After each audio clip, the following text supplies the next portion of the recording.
within Africa, what I see personally is a collaborative space where we can create value across multiple different sectors and across multiple different countries. And what does that require? It requires each individual to play their part. And more so than that is also for us to be able to collaborate to make sure that we are maximizing the value that exists amongst us. A lot of people founders here and a lot of developers here can attest that sometimes we build MVPs for even 4 months and 6 months, only to put it in the market and realize it's not going to work. People don't like it, it can't do anything. And then you have to build again for 6 months before you know it, that's 1 year. The best gift you can give to a human being is a chance. Yeah, exactly. A child that does not cry will die in the carrier. There are too many problems in the world for us not to be the solutions to them. There are too many of us pointing fingers, looking for other people to solve for things that we know innately we have a piece of the puzzle for. Think about the failures you've had in your life. Don't you learn more from failure than you do from success? I have. Absolutely, that's where the biggest lessons are. Yeah.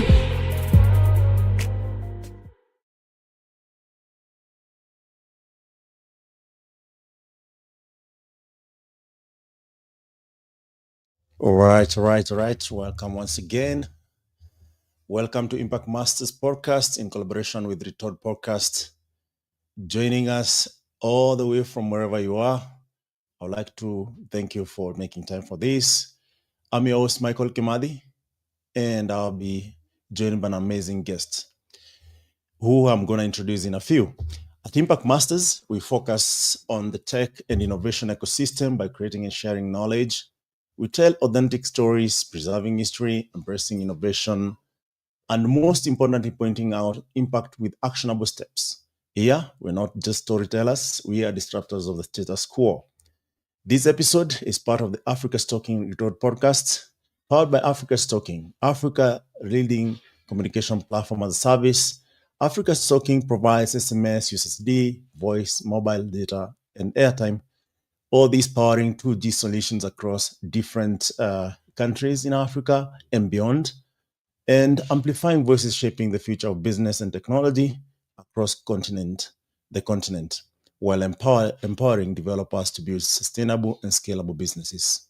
In this quest, we collaborate to bring you Impact Masters globally and see how this conversation could shape and ensure that engineering, entrepreneurship, and integrity in business is the priority. Today, we have an amazing guest. One of the the guest I've hosted is one of the outstanding guests.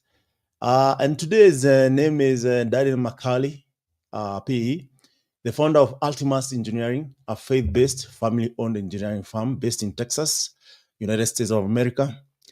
Daniel has more than 13 years of experience leading team that delivers MEP, structural and aquatics engineering services across the US, 100% made in America. Ultimus Engineering exists to create engineering solutions to build better communities and has earned a reputation for delivering better, faster, and more cost-effective results by cutting out unnecessary overhead. What makes Daniel unique is his rare blend of deep technical expertise and business acumen. He holds both a master's degree in mechanical engineering and an MBA. He's been both boots on the ground as a staff engineer and a leader in national engineering and business organizations. That experience has shaped him into a trusted partner to architects, contractors, developers, and franchise groups who value transparency, communication, and consistent quality. Daniel, welcome to the show. It's good to have you here, and it's an honor to hear from you. But definitely, as I give an opportunity to all my guests, is that this is just what exists out there and what is so formal and official, but definitely there's what has formed Daniel. And I like you to take us all the way back. Where did Daniel start? What shaped Daniel? And you can be as detailed as possible. Welcome to the show, Daniel. That's wonderful. Thank you so much, Michael. Fantastic information, introduction. Really excited to be here. Like you mentioned, love to share stories, but also we want to get something out of this too. So as we go through our journey today, I'll share a lot about my background, where I came from, how I got to where I was today, certainly with not without its pitfalls and hangups. And I think we can all learn from each other's, not necessarily mistakes, but learning opportunities. Excited to see what we can uncover today. So my background, I've been very blessed about, kind of some opportunities I've had, but, I was one of those kids, come from a single parent household. My father wasn't around from a young age, but I was also an only child, which is kind of a unique dynamic. I think in a lot of certainly places, maybe in other parts of the world, that single family or single children households are not super common. But for me and my mom, I was a very easily excited child, had a lot of energy. And so I was one of those children that if there was some way she could get me out of the house, she was finding a way to do it. And sports was really big for me growing up, but it was also science camps, and Boy Scouts was an organization that teaches you how to work with your hands and be outdoors and kind of learn how to interact and live in nature.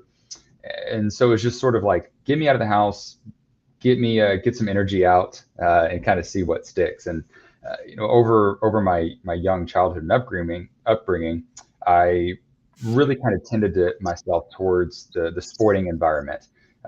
Played everything from soccer, which the rest of the world calls football, to American football, baseball, hockey, basketball, kind of everything in between. And what essentially that did for me was it taught me from a very young age the purpose of essentially living a life as a competitive athlete. And that competitive drive for me really carried me through not only my formative years, but into high school and into college or university.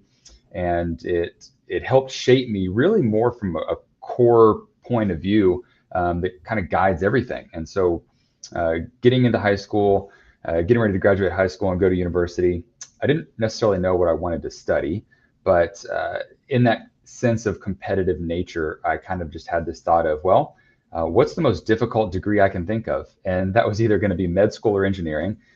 Medical school to become a surgeon or something like that, I discovered takes way too long. And so I thought, well, let's go the engineering route. It's a fantastic field where we can help people. We can make a little bit of money, and that's all good and well. But really, I really wanted a challenge. I was pretty good at math and science, and thought that engineering made a lot of sense. So I graduated from university and went to go work. My first job was working for an oil and gas company. It's a global organization, Halliburton, pretty well known.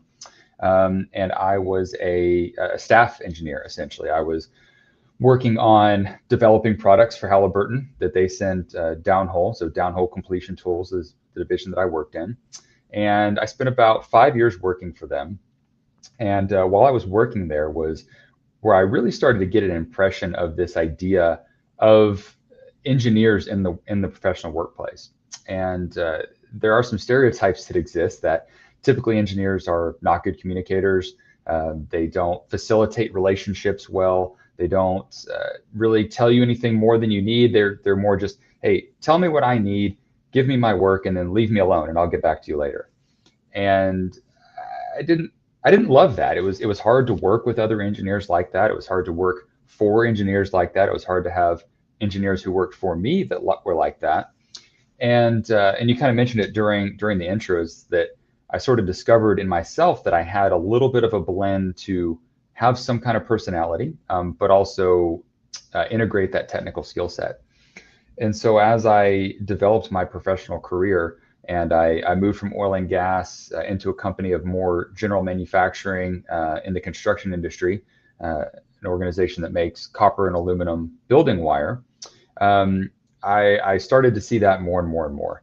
And over time, I kind of gained a lot of industry knowledge from a variety of different sources, professional knowledge, positive experiences, negative experiences, and everything in between, interacting with clients and with internal customers and other engineers. And then kind of that light came on in the back of my head, and call it the Holy Spirit, that was like, look, there's another challenge waiting for you. And ultimately what I discovered and discovered about myself and decided on was that the next challenge for me was, how do we take this concept of engineers who can form relationships and how do we turn that into a business model where we can have a much bigger outreach, where we can turn this into a way where we can get people who are very technically competent, very, very good in their craft, and how can we bring that to communities locally, nationally, and eventually, hopefully, all over the world. And so that was the organization that I started. We'll be 5 years old next year, early next year. So we've almost celebrated our 5th anniversary. I'm really excited about that. And we've grown, and it's been all because we've been focusing on communication and relationships. We can dive into that a little bit more, but that's essentially what's brought us here today. Wow, that's an amazing story. And one thing that I've picked up is that did growing from a single parenthood really shape how you view solution? Did you break things when you were young to just figure out engineering is quite interesting? Did you want to solve problems really fast that you felt maybe medical school is gonna take some time? Yeah, it's a noble profession, but I love engineering more. What are you to like this engineering and figure it out? Yeah, good question. So I did. I was a kid who liked to take stuff apart. I liked to put things back together. There's toy, connects and Legos and all kinds of things, and I'm still that way today. I mean, if you give me something that's out of a box, I prefer to not look at the directions, and maybe that's just because I'm a man, and we don't like to have people tell us what to do. But the idea of, okay, well, let's just figure this out, and there's ways where maybe there's a couple right answers, and you don't necessarily have to put things in the exact right order, as long as it works at the end of the day. So yeah, I was always really big on that is let's take a new toy out of the box, let's figure it out. It still drives my wife crazy today. She's like, you could have had this done 10 minutes ago if you just would have read the directions. But it's more fun to do it a different way, and I think that just inherently led me towards education and a career where I could figure things out. And kind of to that point, one interesting concept or one interesting thought I've had for a long time is that engineering school, yes, it teaches you a lot of good skill sets, and there's a lot of books and there's a lot of theory that goes into engineering.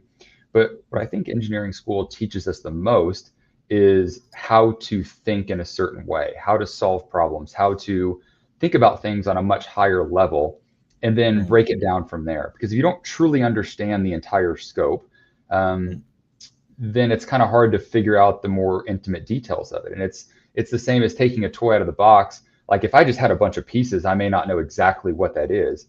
But if I can at least see the picture on the front of the box, right, the big overview, the picture of it, I can probably then figure out how to work backwards and put all the pieces together. So I think that was kind of the idea that I had, is that I wanted a career where I could apply those same principles. Sort of what led me to engineering school. And then as I was in school, it's like, great, all this theory is wonderful. Some of these books I'll never open again, and some of these classes I'll probably never think about again. But the overall arching concept of engineering is essentially, how can we take something complex and make it easier? And I think that expands not only in the construction industry, but in consumer goods and products, and even down to services. And I like to say that everything is engineered, whether it be water treatment facilities, whether it be sporting goods, tennis shoes, even business concepts in of themselves. You could argue that they're engineered. And so somebody who wants to start a business, there's sort of an engineering, quote unquote, methodology that you could kind of walk through to start a business. Because engineering, again, like I said, it's how do we take something complex and make it more simple? And that's really about, okay, let's look at the broad picture. Let's make a bunch of actionable tasks, and let's break that down in a way where we can get small wins and keep momentum moving forward. And I think that's how we approach a lot of big projects. And we have some large infrastructure projects, large industrial warehouses, office buildings, and you can't just look at the huge picture of it. You've got to look at all the little small tasks. It's not just the engineering that we do. There's a number of other design constituents that work on a project like we do frequently. And so it's about how do we piece all those individual projects together. Wonderful. And I know with engineering sometime, especially when you're building a company from ground up, maintaining the mission and actually defining that mission for the first few employees, especially the employee number 1 to number 10 or 20, is very important, because that actually shapes even the value in that company. how did you really like approach that to ensure that you still solve the problem of engineering, but still remain on the core mission and values of the company? Yeah, that's a really good question. It's something that we talk about all the time. Virtually every day we're having that conversation, because at the end of the day, the deliverable is, let's produce a set of engineering drawings that allows this building to be built. But it's more about, why are we doing that? And it's not just about the paycheck. It's not just about completing it. It's not just about having something else nice to put in our portfolio. Let's use a concept of an apartment complex.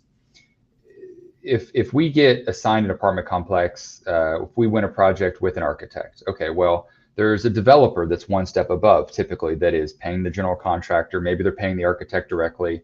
So the project's not just for the architect, it's for the developer. Okay, well, that developer is probably someone or an organization who has some money, who wants to build this building, and they may or may not live there. In most cases, they don't. So they're going to build it. Maybe they're going to run it. Maybe they're going to own it. Maybe they're going to sell it to someone else and try to make a profit.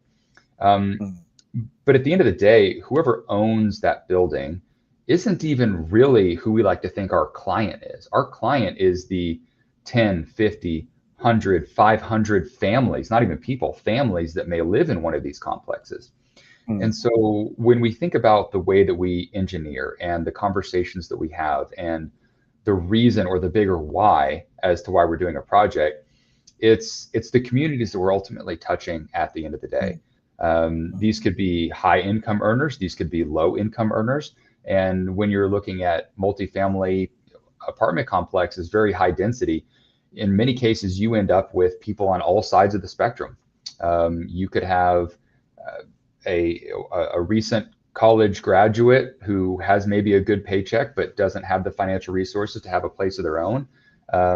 You could have someone living in a situation where maybe they have a couple of families, right? Extended generations.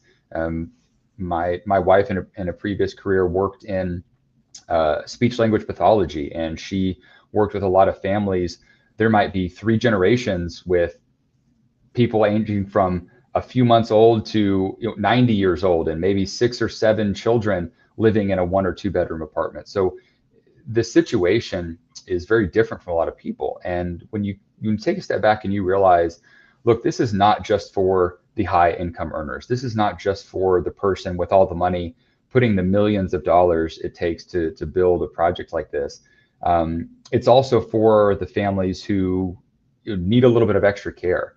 And when we think about things like that, as we're engineering a project, it helps us to be more conscious of, okay, are there ways to save some money, or are there ways to make this more efficient or more energy efficient, so that those families going to be responsible for that energy bill at the end of the day? Is that going to ultimately help them? And I think when we talk about that from a culture perspective, we tie in the relationship, the communication. We want our engineers to be very front facing with our clients. And when we can get them to think about those things, they can have conversations where maybe they start to change the narrative of the why of the architect, of the general contractor, of the developer.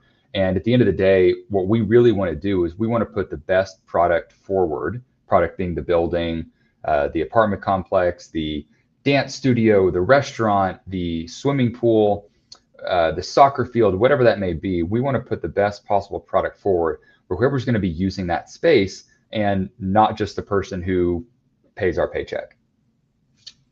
Oh, wonderful. So this means during your feasibility study, you ought to really understand who is going to be the end user of your utilities, the lifestyle, and all that really makes their life much better. And you stick to that, not looking at the paycheck and the contract size. And that's an interesting challenge, because not everybody thinks that way, and we're not necessarily 100%. We don't work for free, right? Like we obviously have families to support from our organization standpoint. So it would be great if we could do all this for free. That would certainly make that a much stronger mission. But yeah, I mean, there is a feasibility study, and there's a scope of work, and they tell us about maybe the family or the community that's going to be living in this building. Again, I kind of use the apartment complex. I think that's the easiest kind of project to talk about. But Yeah, I mean, it does. It plays into that a lot. It plays into the selection of materials. It plays into the selection of the facade or the envelope, how a building looks. A lot of times it's driven by the architect and not necessarily the engineering at our level. But there are certainly conversations that we have where we may or may not choose to use different types of building materials, or the structural systems on the inside. There's different materials. Is it wood frame? Is it steel frame? Is it made of concrete? And depending on where these buildings are going, what buildings around it look like, what construction costs, which vary greatly depending on the day. So those are conversations that we try to have up front and honestly throughout the process. Now, we don't get 6 or 8 months into a design all of a sudden say, well, never mind, we're changing from steel to wood. Like, that's not going to help anybody. That's going to spend a lot of money. But yeah, generally those are questions that are really important to have up front. We just completed recently a senior care facility. So it's a 55 and up community, but they also have some higher levels of care for the seniors in the area that they need a little bit of care. There was a swimming pool that went into that, and a lot of care went into the design of that swimming pool. Disability access, how do we provide access for the older generation to be able to use these facilities? So again, it's not just, well, we're going to have a swimming pool and we're going to put a diving board on it. Well, not a lot of 80-year-olds using diving boards, right? So we try to have those conversations, and some of the design features. Also, typically people in that situation, maybe they're kind of in the golden years of their lives, as we like to say. They may not have a lot of extra money. So let's not design features into this swimming pool. Let's not put a really nice glass tile all throughout the inside of the swimming pool when we can use something a little bit more conservative that ultimately helps reduce the rates of the people living there. So just kind of a couple little examples of maybe some of the forward-thinking things we try to do, where again, we're really trying to design these building solutions specifically applicable to the users of the space at the end of the day. Yeah, and I know engineering could be really brutal, especially construction and mechanical, where you involve hardware, and sometimes you're not in control of the pricing of the the materials you're gonna use. So efficiency is really, really key. Also margins. What are some of the challenges you've faced holding fast to values in this kind of industry? Because at the end of the day, your business, you need profit to scale. You need to make it sustainable, even to meet your yearly or quarterly key goals and objectives. Yeah, good question. In every industry, it's important to move projects along and get things done quickly. But I've worked in a number of industry and certainly have friends who have run businesses and worked in other industries. And there's very few industries that I come across that speed to delivery, at least from the aspect of getting engineering drawings done, is more critical or more closely looked at than the construction industry. And so when we build teams and we assign costs both internally and externally to projects, a lot of that is focused around a very specific delivery schedule.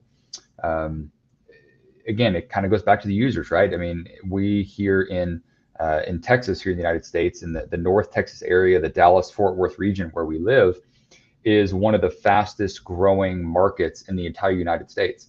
And it's already a very large population. I think the entire larger metropolitan area is over 9 million people. But even with that, there are a lot of people moving here from California, from Florida, and from a lot of other places. Generally, cost of living is lower than in some of these other places. There's a number of reasons why people move to these areas. But when we look at projects where, okay, great, well, now we have this apartment complex, and this is going to be home to 500 families.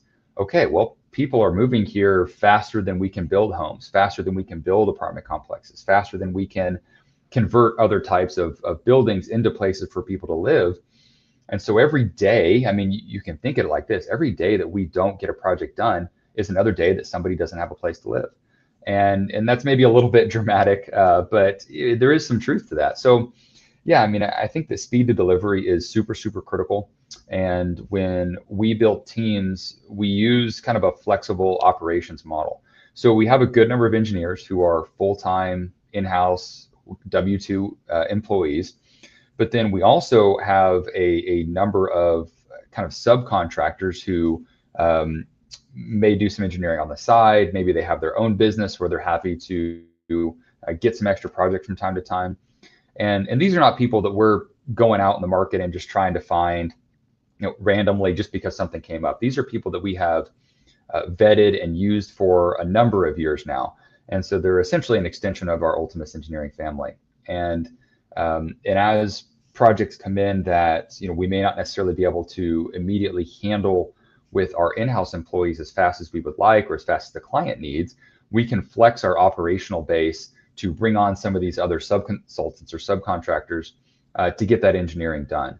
And that flexibility, us being willing to spend a little bit more money, it's a lot easier to control costs over full-time employees than it is with part-time or contractors. But we know that at the end of the day, spending a little bit more to get that project done faster is going to do a couple of things. One, it gets the project done, so it's better for the end users.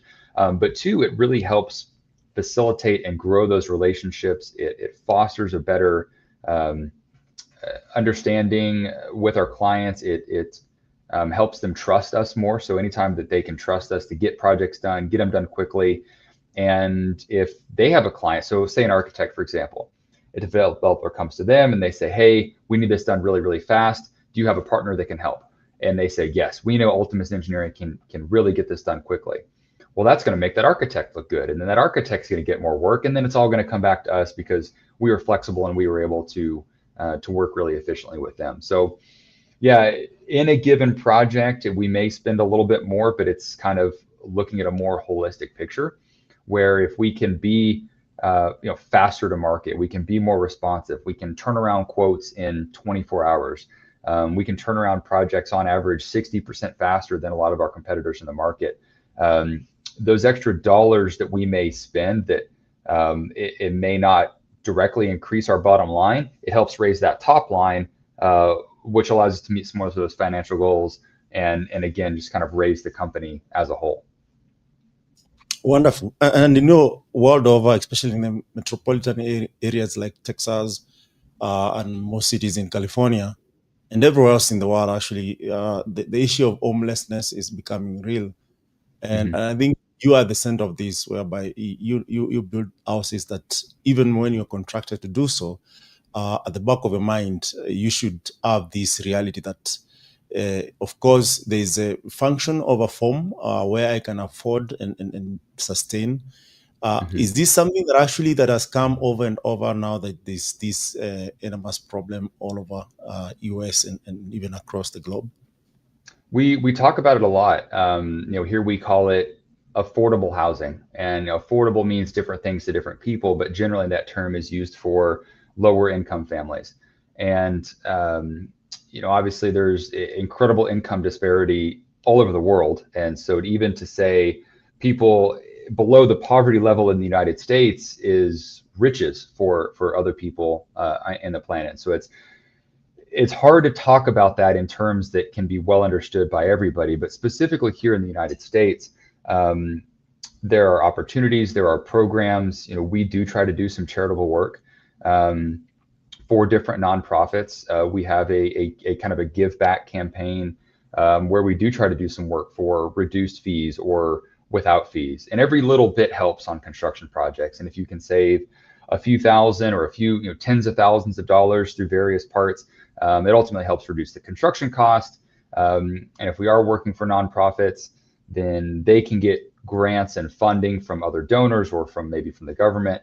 But it's tough. It's a very tough part to work in because anytime you're doing something for low or reduced cost, then those are costs that we have to absorb as an organization.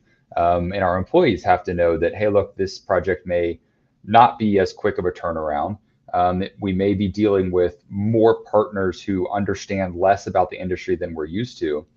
But at the end of the day, it's a very real challenge. I think one of the hardest parts about that is even if you're trying to design something that is low income or affordable, targeting people who are either homeless or very, very low income, at the end of the day, construction costs, you can only get those costs so low. And at some point, if all of the material isn't being donated or if the labor isn't being donated, that cost still has to be absorbed somewhere.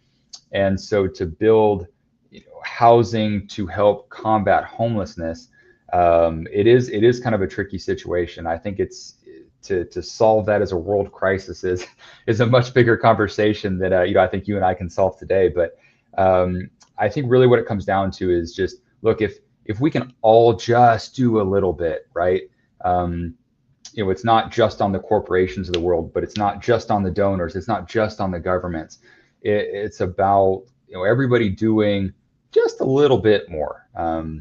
And whether it be if you have financial means and resources to donate financially, great, do that. If you have skills, great, donate those. And even if it's just, if all you can do is share the word of mouth about other organizations to people who may have financial resources or skill resources or resources otherwise, then that's doing the part too. I think one thing that we get complacent on, or we do too much of here, especially in the United States, especially in some more of the fluent areas, is we try to just put our head in the sand and pretend like it doesn't exist. And it's very easy to do. We generally here in the United States, especially here in the Dallas area, we live very, very blessed and very fortunate lives. And sometimes it's easy to forget about or to not think about, even in our own backyard, but much less, or not to discount what happens in other places of the world. But yeah, I mean, the homeless population is, it is significant. I mean, in the major highway intersection that I pull off right before I pull in my neighborhood, 24 hours a day, 365 days a year, there's somebody standing on that corner, looking for, another chance, or looking for a sandwich or a snack or a bottle of water or something. And so we are reminded of that pretty frequently. And yeah, it's a really good question. There's not one there's an easy answer to. But one thing that we do try to do is, like I said, we try to give back to the extent that we're available. We try to do some charity type work, and we try to just, again, the more we can talk about something and the less we try to hide from it, pretend like it doesn't exist, that's ultimately what's going to bring the best visibility to it. Yeah, wonderful. So you have really made it clear that family values and faith have guided both how you build your team and how you engage clients. Can you talk about how these principles show up in your day-to-day in your work? Yeah, absolutely. I mean, I look at my day like this, right? We have lots of tasks, we have lots of activities, lots of things that need to get done. One common question is, well, how do you prioritize? How do you know what to do first? And for me, I prioritize in this order: faith, family, and work. And I know that if I take care of my faith first, if I take care of my spiritual journey, that is 99% of the battle. I'm not always perfect. In many instances, I'm not perfect. I'm certainly less perfect more frequently than I am. But we all fall short of the glory, and that's what's the beautiful part of our faith, is that we know at the other side, if we do our best, that's all that can be asked for. But so we take care of our spiritual journey first, and then after that, my family comes next. And I know my family is everything that we have here in this life. And so if I make sure that they're well taken care of, my son has what he needs. I have a 3-year-old son and another one on the way. As long as they're taken care of, my wife has what she needs to be able to support our children. My wife doesn't I say she doesn't work. She has a full-time job. She's a full-time mom. So God bless her for that. As long as they're taken care of, then I can worry about the work aspects, because truly the most important parts of my life are handled. But even within work, we have kind of that same priority structure: is let's make sure we're doing the right things for the right reasons for the right people. And my work family is, very close second to my real family. Our employees, their spouses, their children. Those are all really important things that we think about. How do we treat people? How do we give them opportunities to succeed? And my spiritual journey, I grew up in a church. I was part of the youth group. I was in the band. did all those things, went off to university, lost my way, got involved with some things that probably shouldn't get involved with. And then through a series of honestly very unfortunate events, I was kind of at a point where I was like, look, something's not working. Something needs to change. And that change was, look, let's circle back. Let's look at the things that matter.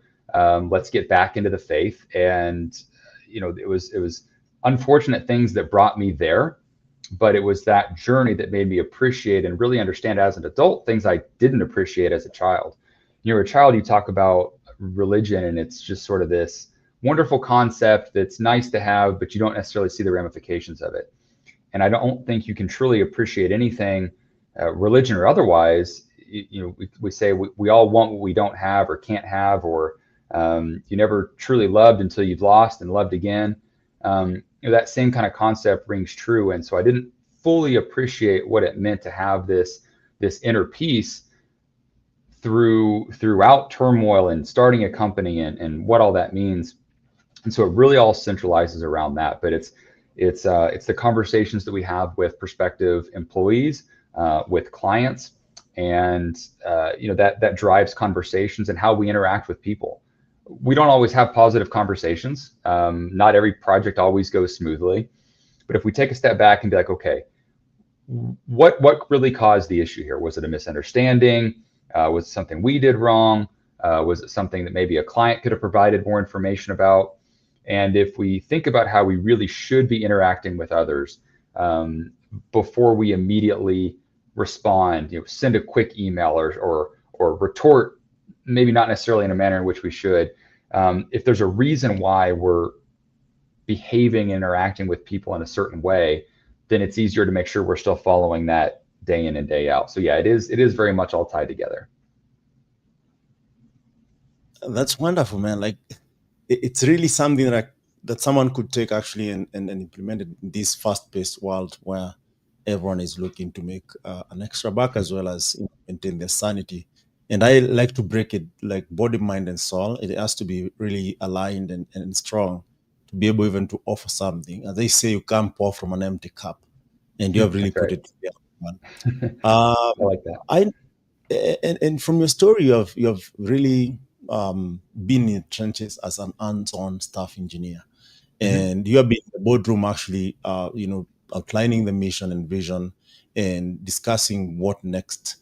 I know from these both worlds, you have learned different lessons. And I think one of the lessons that I talk when I talk to the entrepreneurs, me being one, is that sometimes you might turn out to be the bad boss that you really didn't like when you worked for one.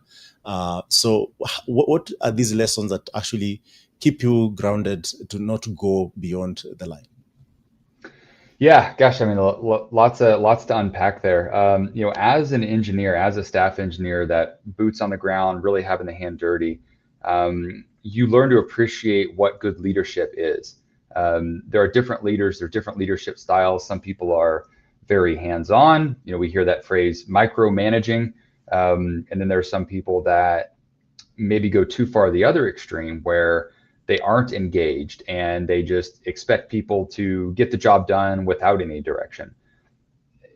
And those are pretty too far extremes, but there's certainly people on both sides, and there's people that fall in the middle. And I try to fall in the middle, maybe extending a little bit more towards the latter, where I like to hire good people and get out of their way, is kind of a phrase that I've used before. But not leave them stranded, not leave them on an island where they are left alone and they don't have the ability to have a good support team, whether it be from management or from other engineers. And so learning from bosses in management who have been on both sides of the extreme, some that seem like they're always sitting in their office telling you exactly how to do your job. Well, that's not efficient, right? Like, if you're going to do this, then don't hire me, just do it yourself. But on the other extreme, if you're never going to be engaged, if you're never going to come around, by the time it gets to a year-end performance review, then how are you knowing how I'm performing if you've never been engaged? You don't know anything about me. You don't know what I work on. You send me emails about projects, I send them back, but you never talk to me otherwise. So how can you gauge my performance really as an employee if all you're gauging it on is, did I complete projects? And I think as engineers and as people, we're more than that. We're more than just the tasks that are assigned to us. We're more than just the projects that we can complete or the boxes that we can check. We're people. And again, that goes back to what I talked about from the communication, relationship building aspect of it. I think whether it's people in financial field or medical field or engineering or even sporting teams, it's more than just what is the first line on the job description. I think to be the best stewards of our careers, our professions, our organizations, we really have to learn to be multifaceted. And by that, I mean, don't just be an engineer, but be a steward of that engineering. Don't just produce those drawings or produce those technical documents. If somebody asks why, the answer isn't, well, I'm an engineer and I say so. I've heard people say that before verbatim, and it makes my skin crawl. But, we have, as technical experts, and this could be in engineering, it can be medical field, it can be any kind of math or science, or talk about that technical field specifically. If you have the answers and somebody asks you a question, be generous with that knowledge, right? They're not asking you a question because they want to steal your secret recipe and step over you in a career ladder or steal your clients. Generally, people are just curious about what you know, right? As engineers and as technical professionals, we've seen a lot, we've learned a lot, we know a lot.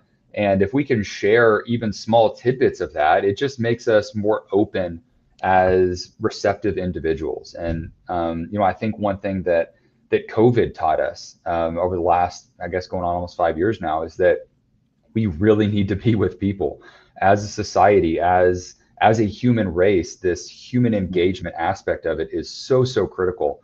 And if we can learn to communicate a little bit more, and this sounds cheesy, but love a little bit more and give some more passion into what we're doing, just outside of this, hey, you asked me a question, I'm going to give you an answer, and then that's the end of it. That's kind of what I've learned on both sides of it, both being an engineer, leading organizations, working for multi-billion-dollar organizations where I've sat at the board table. If you can just be nice to people, it sounds so silly to say, but I mean, gosh, I don't think we can hear it enough. Like, just be open and receptive to understand that everybody has a different life journey. Everybody has come from a different place, and two people can witness the exact same event and take different things from that. And if we can even take just a moment to step back and realize that I'm standing here and you're standing here, we see the same thing, but perceive and digest and process that differently, then the answer between two people of conflicting points of view, the right answer is almost somewhere exactly in the middle, right? And I think that's just something that I personally try to realize every time I'm coming into a difficult conversation, whether it be with a client, with my family, with friends, with anybody. It's easy to give that quick response. It's easy to try to be the biggest guy in the room, and that doesn't usually result in the best solution at the end of the day. And there's time to play the power card, and there's time to be an authoritative figure, and sometimes the boss has to make a decision. And in those situations, we try to do that from a standpoint of, look, at some point, someone has to take responsibility. Someone has to make a decision. So in this instance, that's got to be me. I hear you. This is the route we want to go. And as an organization, we collectively are going to support this. So let's do it. But in other situations where there's not a very obvious right and wrong, it's, that's why God gave us 2 ears and 1 mouth, right? Hopefully we listen twice as much as we speak. Yeah, and they say the best engineer ever existed is God himself.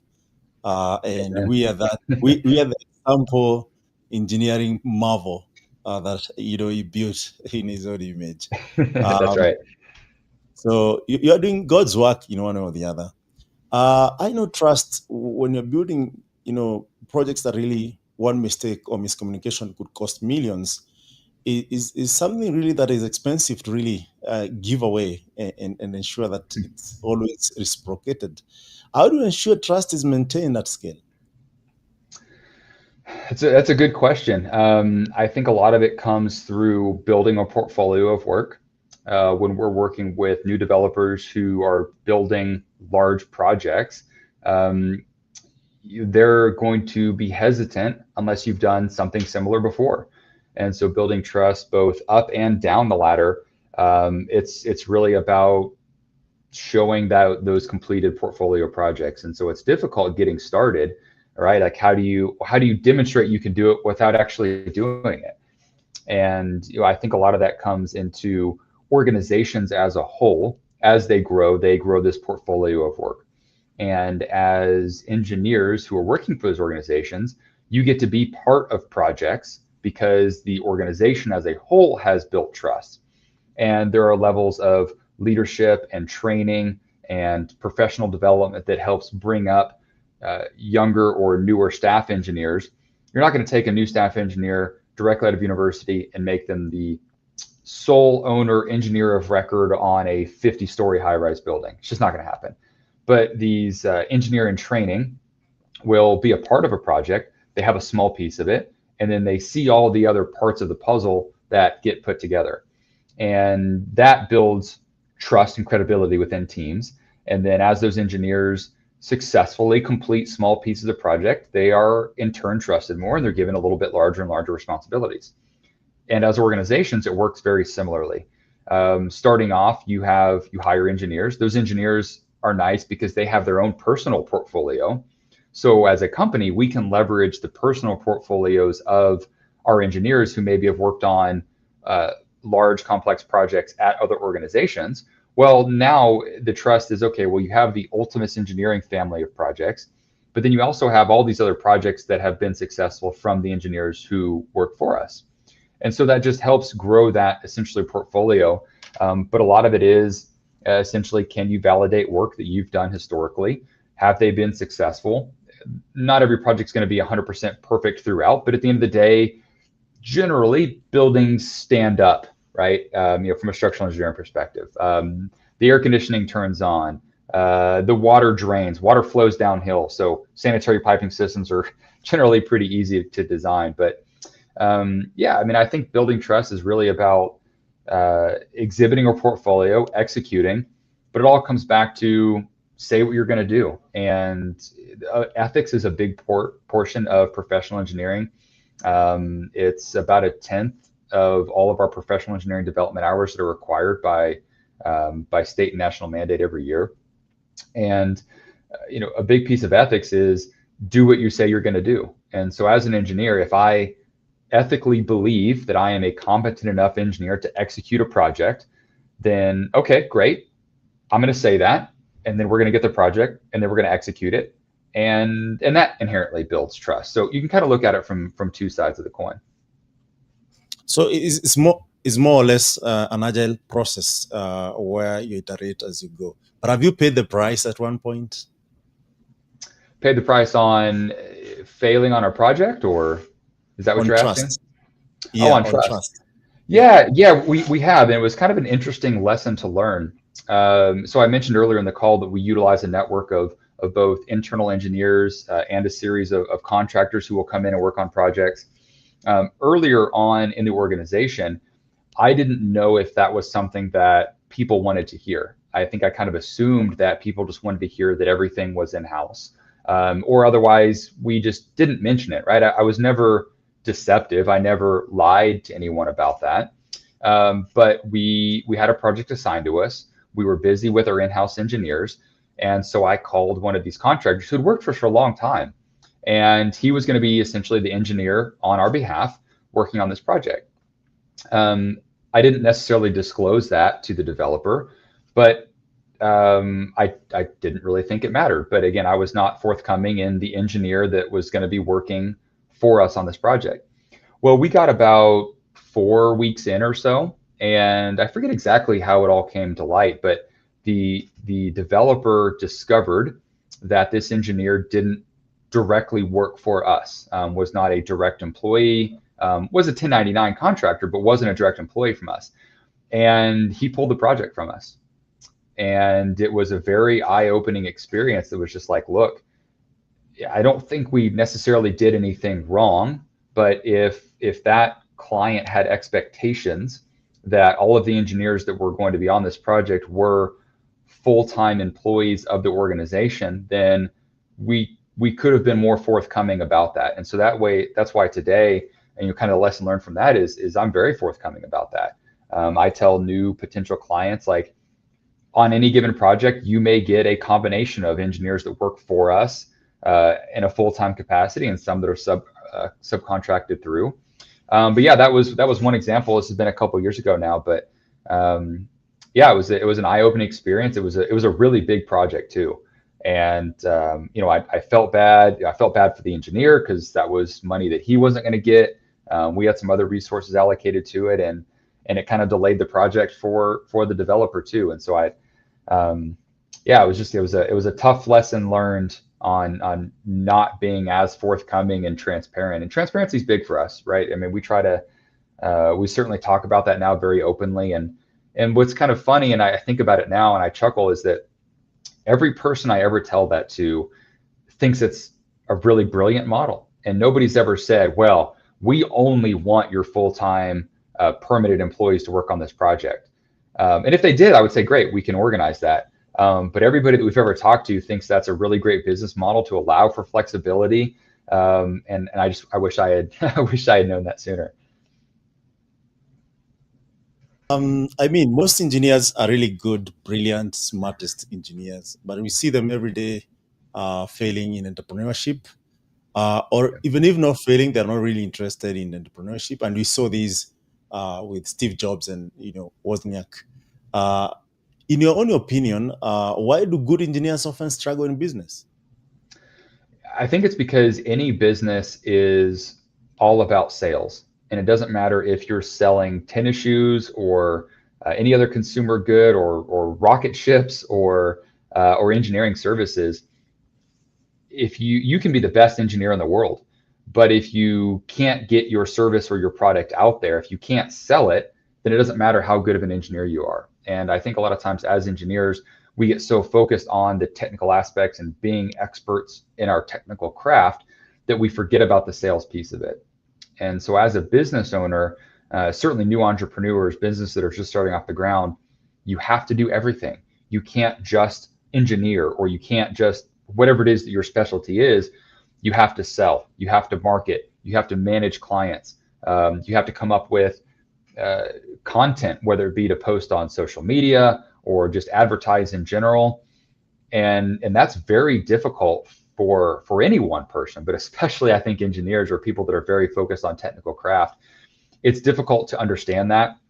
And I think that's a big reason why people who are, let's just say engineers, for example, they struggle to start businesses, even if they are engineering firms, is because they expect work to just pour in, or they don't know how to network. They don't know how to market. They don't know how to go find new clients.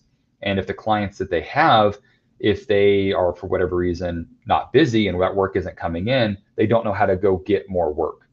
And so realizing, again, that every organization across the globe, doesn't matter what you're selling, what your service, what your product is, sales is the lifeblood of every company.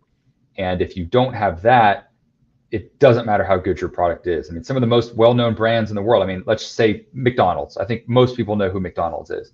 Or Walmart, or if even those companies, they still advertise today, they still sell, they still market, and they do that for a reason, because if they didn't, somebody else was going to do it. Not that those organizations are going to go away, but they realize the importance of sales and marketing and advertising and networking and all these things that help continue to bring in new clients, as well as keep existing clients at the forefront of their mind. And so that's, I think, the biggest challenge for engineers and anybody starting a business in general, is like, look, you probably have a really great product, and maybe it's a product that the world needs, but if you don't know how to get it out there, go find someone who does. Find a mentor, find a business coach, find somebody who can help you market and advertise, find someone who can help you find your mission statement, can find your product differentiation, because it's not good enough to say, I've got a really great product. Yeah, maybe you do.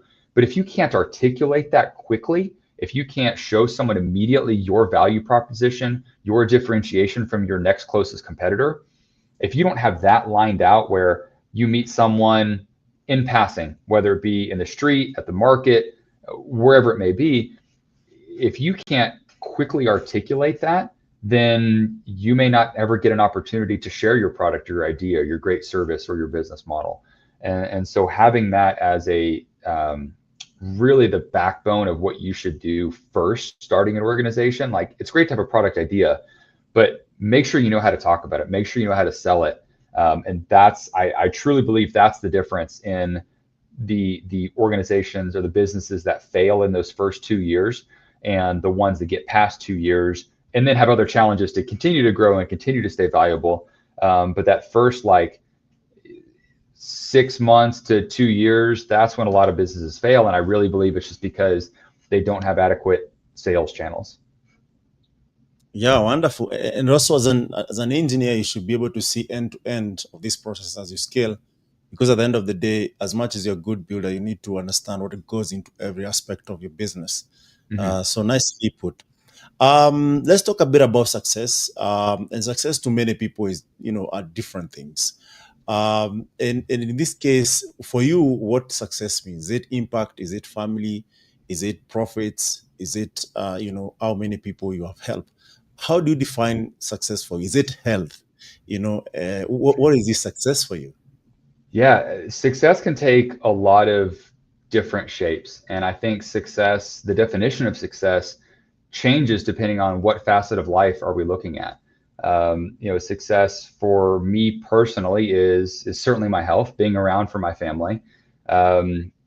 It's creating, growing, running an organization that ultimately helps other people figure out whatever their definition of success is, right? All the employees that work for us now, they have their own definition of success. And as an organization, if we could provide them the financial means, the job security, the quality of life, the work-life balance, if we can fulfill those needs, then they can go chase whatever other dreams they have. We kind of look at Maslow's hierarchy of needs, right? You've got to have your base level needs fulfilled before you can chase higher and higher tiers. And so I think each level of that kind of has its own check marks, if you will, on what is success to feel safe? What does success feel like to have food on my table? Before you get to, well, what are these lofty financial goals? Success for someone may be, well, I want to drive a fancy car, or I want to live in a fancy house, or maybe success for some of our engineers is giving them the stability that they can maybe save some money. Maybe they can go start their own company one day. And so I think success is kind of this interesting idea where it's very fluid. It obviously doesn't mean the same thing to every person, but I think even for myself specifically, success is hard to pin down to one thing. But I think at the end of the day, it comes down to, can I rest my head at night knowing that I've done the right thing? Am I being accountable to my faith and my family and my company? Have I done everything that I could at the end of the day to help other people feel safe and comfortable and satisfied? Am I taking care of people? So yeah, it's financial goals. Can I keep the roof over the head for my family? It's the spiritual aspect of it. Have I dedicated enough time to that every day? Which some days is yes, and some days it's I could have done better.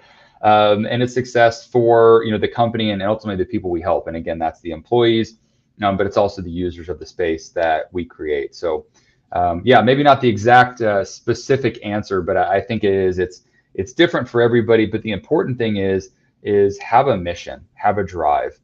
And for me, it's about how can we, our mission is creating engineering solutions to build better communities. And so that sort of spills into personal life.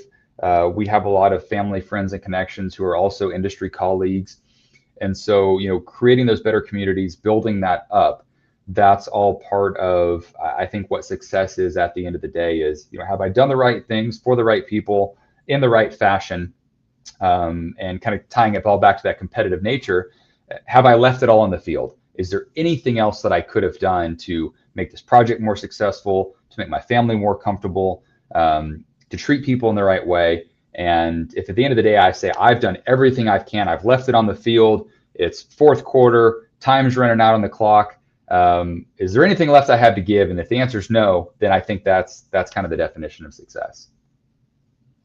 Oh, wonderful. I know sometimes it's really good it's better to live in the moment, minute by minute, because that really matters a lot, because no one knows when that minute is the last one.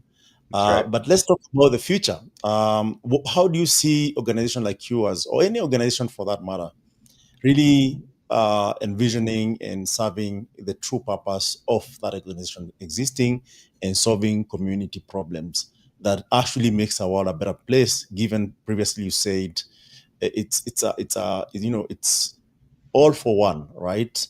Where each one actually contributes towards what we want to solve. May it be homeless, may it be affordable housing, may it be poverty, may it be economic crisis. We all need to pull ourselves together. But what does it make an organization actually think about that? And what's the future of Ultimus Engineering? Yeah, I mean, like I said, we built this organization from day one being focused on, again, relationships and communication.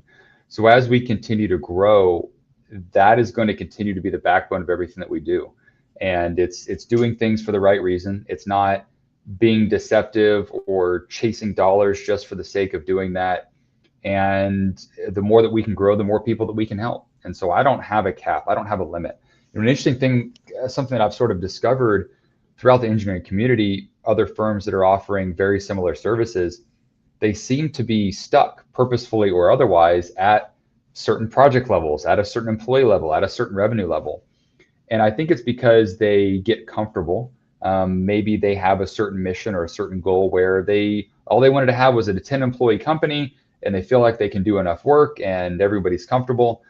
But for me, I feel like there's a greater purpose in what we're doing. And so our goal is we're going to grow this organization as large as we possibly can. We're going to grow it as fast as we possibly can. But we're doing it because we feel like we're doing the right things for the right people in the right ways. And I know I've said that before, but I feel like the way that we're going about doing things and the reasons why we're doing that are for a reason that there's no reason that we should be capped by that. And as long as we keep that culture internally, there shouldn't be a limit on what we can do or who we can help. And the good thing about that is the more we grow, the more financial success that we have, then the more we can give back. There's more nonprofits that we can partner with. There's more that we can give back to the communities, do work at little or no charge, contribute direct financial dollars to other organizations. And the bigger we are, the more we grow, the more we have the ability to then in turn give that back to the communities of the world who need it more than we do. And so it's not about having the biggest house or driving the fanciest car. It's about, is my family satisfied? Do we need anything else? No. Okay, great. Well, how do we continue to grow so then we can help other people? And that's what I honestly believe to be true. And that's what we'll do. And so we have some really great nonprofit partners that we either currently work with or that we have kind of on the radar. Like, look, I would love to be able to contribute to organization. Like, let's get there together and let's find a way to do that. And I've been part of companies previously that have fantastic giving programs, and I think that's really important for us. And I think that as we grow and as we are more successful as an organization, as we continue to do things, the right things for the right people in the right way, I think we'll only be afforded the opportunity to grow.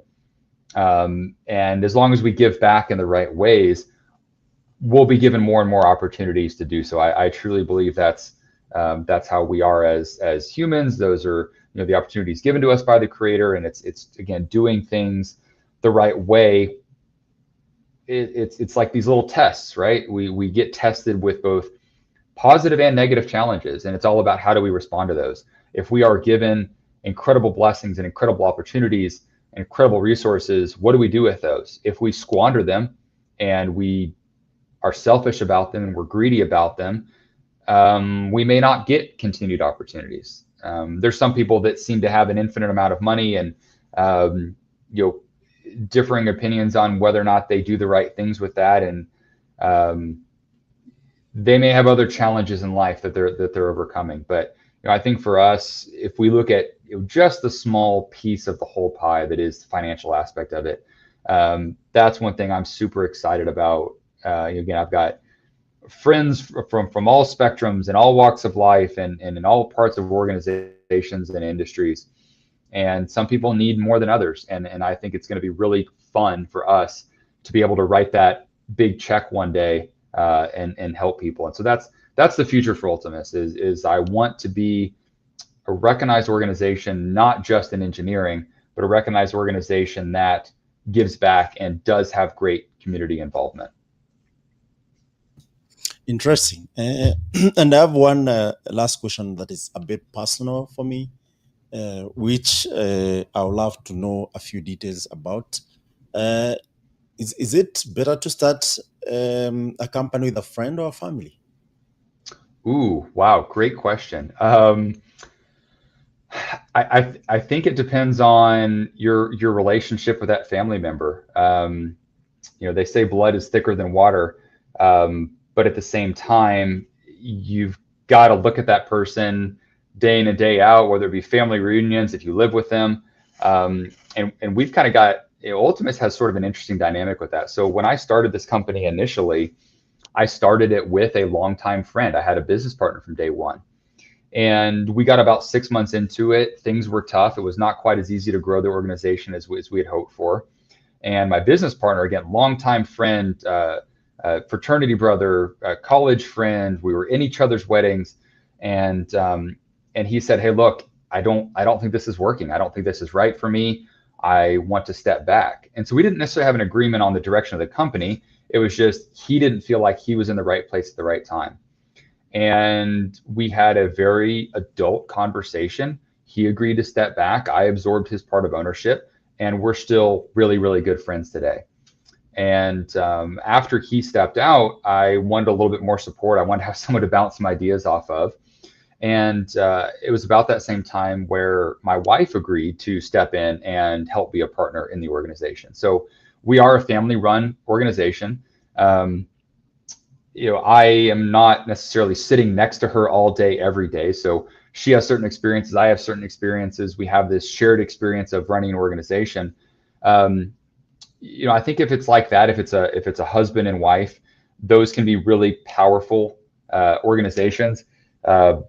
I think trying to do it with a distant family member may be kind of tough, because if it's a cousin or a brother, you almost have to love those people because they are family. I think the beautiful part about a spousal relationship is love is a choice. Love is an action. And you may not feel like loving that person every day. They're not related to you by blood. But when you make a physical choice to say, look, I want to marry you, I want to be with you through thick and thin, you make that choice. Love is a conscious choice every single day. And I think that so in that instance, those of us that can work through challenging conversations with a spouse, those form really incredible bonds. It can be some really great work partnerships. So I think that that's a really great way to start an organization. I think that there are inherently some challenges to other blood relative, because you feel there's an obligation outside of a sense of choice, because you're always going to see those people at holidays, at family gatherings. Maybe it's someone else who lives in your household with you. And so those blood relationships, I think, can be tricky because you almost sometimes feel like you don't have a choice. But then kind of on the other side, if you're doing it with a friend, again, it's you're making a choice to go into partnership. Maybe you butt heads a little bit because you're not related to them and they are sort of an outsider. But yeah, I think probably the strongest relationships are one where, the spousal relationships make really great business opportunities. But again, honestly, it doesn't matter who you're working with. If your communication is not, superior, it doesn't matter if it's your wife, your brother, your best friend, your elementary school teacher, whatever it is.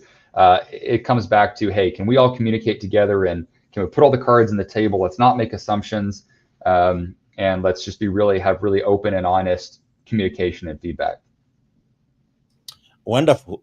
If this was an in-person podcast, I'll tell you, look at this camera and give us your favorite proverb, or it could be the book that you could read the rest of your life if you're given one book, or any, guiding light that has actually kept ringing in your mind that really feel you can share with our audience today and in this podcast. So, yeah, great question. Gosh, I wish I had an hour to list all the good books and resources and thought process. I'll maybe leave you with a couple of thoughts here. The first thing is when you're looking at who do you surround yourself with, and whether or not you're trying to start an organization, you're trying to lead an organization, just grow in life in general. If you find that you are the smartest person in the room, you're probably in the wrong room. And so find ways to challenge yourself, find ways to surround yourself with people better than you, because they will inherently make you better.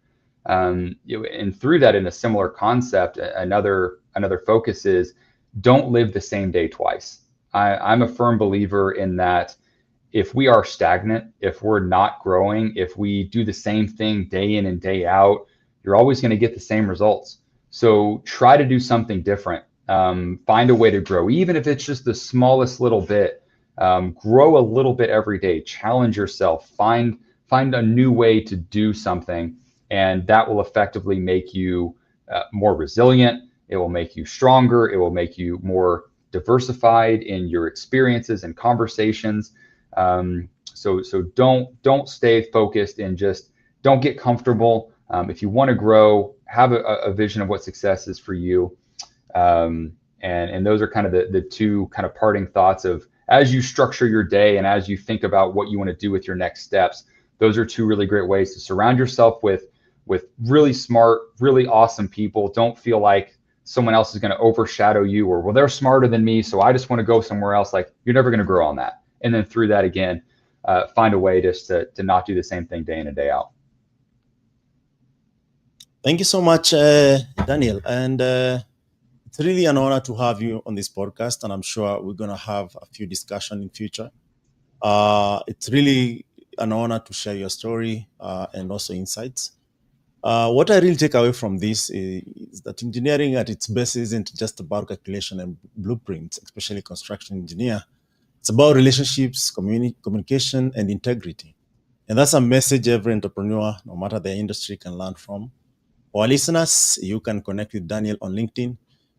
He goes as Daniel McCaulley, and learn more about Ultimus Engineering, found at ultimus.engineering. This has been an Impact Masters podcast, also brought to you as part of Africa's Talking Retold podcast. Till next time, keep building with impact. But I'll leave you with our website, impactmasters.io. Join our community. We are building a community of Impact Masters across the world. All these podcasts are recorded and stored in all your favorite podcast channels. And please subscribe, follow, like in all our platform. And visit our offices. If you're in Nairobi, we are on that floor, promenade. If you're in US, we are based in Sheridan, but mostly found in California. San Francisco to be specific. Just contact us for partnership or any other conversation that you might find interesting in this area. Until next time, thank you so much. Bye, everyone, and see you next time.